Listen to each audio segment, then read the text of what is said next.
Hi friends, இந்த வீடியோவில் discount ரிலேட்டடான ஒரு ப்ராப்ளம் பார்க்க போகிறோம். இந்த மாதிரி 2 சக்ஸசிவ் டிஸ்கவுண்ட்ஸ் கொடுத்துட்டு சிங்கிள் டிஸ்கவுண்ட் பர்சன்டேஜ் ஃபைன் பண்ண சொன்னாங்க அப்படின்னா ஒரே ஃபார்முலா தான். இது எங்கே இருக்குது அப்படின்னா 8th ஸ்டாண்டர்ட் புக்கில் இருக்குது.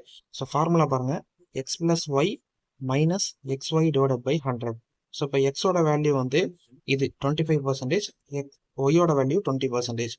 So X is equal to 25, Y equal to 20ன்னு எடுத்துக்கலாம். அப்போ பாருங்கள், சப்ஸ்டியூட் பண்ணுங்கள். எக்ஸுக்கு 25 ப்ளஸ் ஒய்க்கு 20ன்னு சப்ஸ்டியூட் பண்ணுங்கள். எக்ஸ் ஒய் அப்போ 25 இன்ட்டு 20 டிவைடட் பை 100 அப்படின்னு வரும். ஸோ அதை மல்டிப்ளை பண்ணிங்கன்னா 25 இன்ட்டு 250, ஒரு ஜீரோ பேலன்ஸ் இருக்கிற ஜீரோ அப்படியே போட்டுக்கணும். Next 100, 25 plus 20 45. இப்போ அதை கேன்சல் பண்ணிங்க அப்படின்னா 100ல் 5 டைம்ஸ் வரும். ஸோ 45 மைனஸ் 5 ஆன்சர் என்ன அப்படின்னா 40. ஸோ இதான் ஆன்சர். இந்த ஃபார்முலா தெரிஞ்சது அப்படின்னா இந்த சம்மை வந்து ஈஸியாக சால்வ் பண்ணிடலாம்.